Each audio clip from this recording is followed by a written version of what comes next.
नमस्कार साथियों। आज इस वीडियो में आपके बीच में लेकर आए हैं कि आपको पता भी है कि पंचायत चुनाव की गर्माहट हो चुकी है और जगह-जगह उम्मीदवार मैदान में आ रहे हैं। आज भी आपने देखा होगा कि ब्लॉक समिति के और बीसीए का जो वार्डबंदी भी होनी थी, उस तरीके से भी वो भी सरपंच की, ब्लॉक समिति की पंचों की कर दी गई है। अभी जिला पार्षद का हमारे बीच में बचा हुआ है बीसीए का ड्रा निकलना, लेकिन सवाल ये है कि जो ड्रा निकल चुका है उसके लिहाज से उम्मीदवार मैदान में लगातार आ रहे हैं। तो बहबलपुर में भी इसकी शुरुआत देखी जा सकती है और बहबलपुर में एक आदर्श गांव के तौर पे बहबलपुर को देखा जाता है। उस आदर्श गांव में जो उम्मीदवार उठता है उसके ऊपर बहुत ज़्यादा फोकस रहता है। तो इस राजनीतिक भरे इस माहौल में इस बहबलपुर का कौन उम्मीदवार होगा, वो भविष्य बहबलपुर के लोग तय करते हैं। लेकिन उम्मीदवारों की भी अभी किसी प्रकार की ये सुनने को नहीं मिल रहा है कि कौन उम्मीदवार बहबलपुर का सरपंच का है, क्योंकि एक शंका मन में रहती थी कि यहाँ पर महिला की आएगी या पुरुष की आएगी या किसकी आएगी। तो इसलिए लोग अपने पत्ते नहीं खोल रहे थे।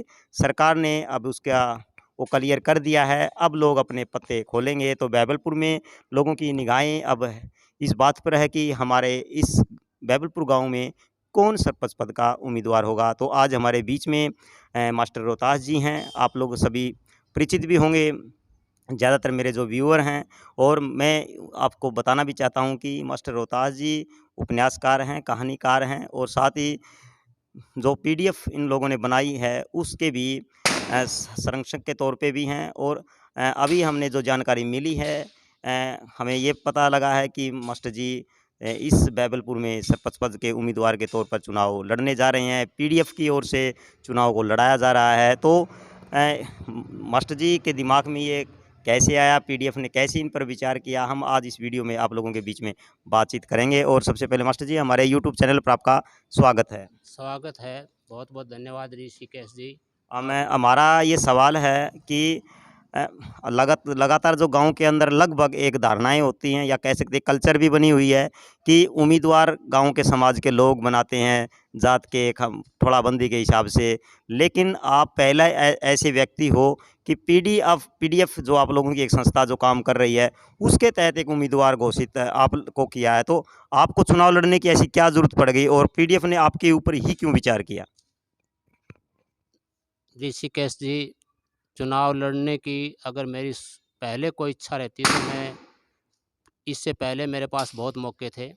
लेकिन पिछले हम 7 वर्ष से लोकल गवर्नमेंट पर या ग्राम पंचायतों पर ये जो काम कर रहे हैं लोक राज विकास समिति बना के, क्योंकि हमने महसूस किया है कि जब तक नीचे स्तर पर राजनीतिक जो बदलाव नहीं होगा या जनता के अंदर जागृति नहीं की जाएगी, राजनीतिक जागृति, तब तक जो जनता के साथ अन्याय हो रहे हैं राज्य स्तर पर और देश स्तर पर, वो उनका मिटना मुश्किल है। क्योंकि मैंने हर प्रकार की पढ़ाई पढ़ाते हुए महसूस किया है कि लोगों के अंदर राजनीतिक अवेयरनेस बहुत ज़्यादा ज़रूरी है, युवाओं के अंदर। और जब युवाओं के अंदर राजनीतिक अवेयरनेस आएगी तभी जाके युवाओं के सामने रोज़गार के अवसर खुलेंगे। कृषि कृषि और जो दूसरे भ्रष्टाचार की जो बहुत भयंकर समस्या है उसका समाधान होगा। क्योंकि नियम है ये, भ्रष्टाचार ऊपर से नीचे आता है और उसकी जब सफाई होती है वो नीचे से शुरू होती है। क्योंकि ऊपर जो पार्लियामेंट है, सबसे बड़ी पंचायत, वहाँ से भ्रष्टाचार फिर लेजिस्लेटिव विधानसभा में आता है, विधानसभा से फिर ग्राम पंचायतों में।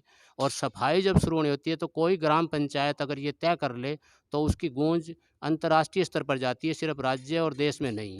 तो पीडीएफ जो हमने एक संस्था बनाई है प्रगतिशील लोगों की, और उसने तय किया है कि हम लोकल स्तर पर बहुत बड़े क्षेत्र में, पूरे हरियाणा में, बल्कि बहबलपुर में नहीं, आसपास के गाँवों में और पूरे हरियाणा के अंदर बहुत सी जगहों पर, सैकड़ों जगहों पर हम जो है ना अपने उम्मीदवार खड़े करेंगे। और हालांकि मेरा रोल तो इसका जो लोक राज विकास समिति को और जो हमारी जो प्रगतिशील गठबंधन है, संयुक्त मोर्चा है, इसको मार्गदर्शन का था। लेकिन उसके बाद साथियों ने गहरी विमर्श और विचार के बाद ये तय किया कि आप भी कोई न कोई चुनाव लड़ें। तो आज स्थिति कुछ क्लियर हुई है, क्योंकि हमने तय किया ही था कि बाडो पट्टी में भी हम अपने उम्मीदवार सरपंच के तौर पर उतारेंगे। खेड़ी बरकी के अंदर भी हमारी उम्मीदवार, बहवलपुर के अंदर भी, और कई आदमपुर के इलाके में गाँव है, वहाँ भी हम सरपंच उम्मीदवार उतार रहे हैं। ब्लॉक समिति में भी, जिला परिषद के अंदर भी, मेंबरों के अंदर भी। तो हमारी अच्छी खासी सूची पूरे हरियाणा में बनती है, जो चुनाव में हमारे प्रतिनिधि उतरेंगे, जिनके हमने लगातार पिछले 5 साल से ट्रेनिंग की है। और हमने पंचायती राज एक्ट के अंदर जो विधान मौजूद है, उस विधान के अनुरूप उनको ट्रेनिंग दी है और उन्हें बताया कि कैसे ग्राम पंचायत में जाकर आप अपने जनहित के मुद्दे, जनता को जागृत करते हुए जनता के साथ मिलकर कैसे गांव का आर्थिक और सामाजिक विकास संभव बना सकते हैं। इसमें मास्टर जी एक सवाल है, आपकी बातचीत के दौरान ये निकल के आया है कि जिस तरीके की गाँव की पंचायतों के द्वारा, या कह सकते हैं कि पंचायत के जो चुनाव होते हैं, और उसमें बड़ा जटिल होता है कि एक ईमानदार उम्मीदवार को जीतना। और क्योंकि आपको पता भी है कि शराब का बड़ी मात्रा में प्रयोग होता है, वोटों को खरीदा भी जाता है, और जहाँ तक भी जात-पात के हिसाब से भी थोड़ेबंदी भी होती हैं। तो आप इन तीनों चीज़ों के बिल्कुल विपरीत हो। तो क्या इस स्थिति में जीतना आपके लिए क्या संभव है? जीतना हारना जो है वो बाद की बात है। सबसे पहले चुनाव के अंदर जाना और चुनाव के अंदर जनता के मुद्दों को लेके जाना। जनता, क्योंकि जो पंचायती राज अधिनियम है, उसका जो मूल भावना है वो यही है कि गांव का आर्थिक विकास और सामाजिक न्याय।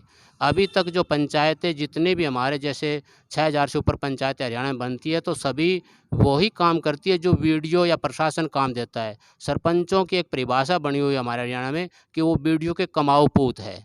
वो वीडियो को भी कमा के देते हैं, जहाँ से एक प्रशासन के अंदर डीसी तक पैसे जाते हैं, और एक जो है ना वो मिनिस्टरों, एमएलए, एमपी, सीएम तक भी पहुंचते हैं। और दूसरा जो है कि खुद सरपंच भी अपना वो बनाते हैं। और हमने जो ये बनाया है पीडीएफ, ये भ्रष्टाचार विरोधी मोर्चा, भ्रष्टाचार के खिलाफ है। और इसके अंदर इसलिए हमने ये तय किया कि हम जहाँ भी सरपंचों के या ब्लॉक समिति के चुनाव लड़ेंगे, हमने पीछे भी एक प्रयोग किया था। हमने 8-10 ब्लॉक समिति के कैंडिडेट हमारे जीते थे, जिनके अंदर हमने बिल्कुल भी कोई खर्चा पानी नहीं किया, सिर्फ छोटा-मोटा लोगों से ही लेके, और उसके बाद उन ब्लॉक समिति मेंबर्स ने लोगों की समस्याओं का समाधान करवाने में और लोगों को जो राहत पहुंचानी चाहिए एक आधार पर बहुत ज़्यादा दिया। वो एक प्रयोग हमारा सफल हुआ था।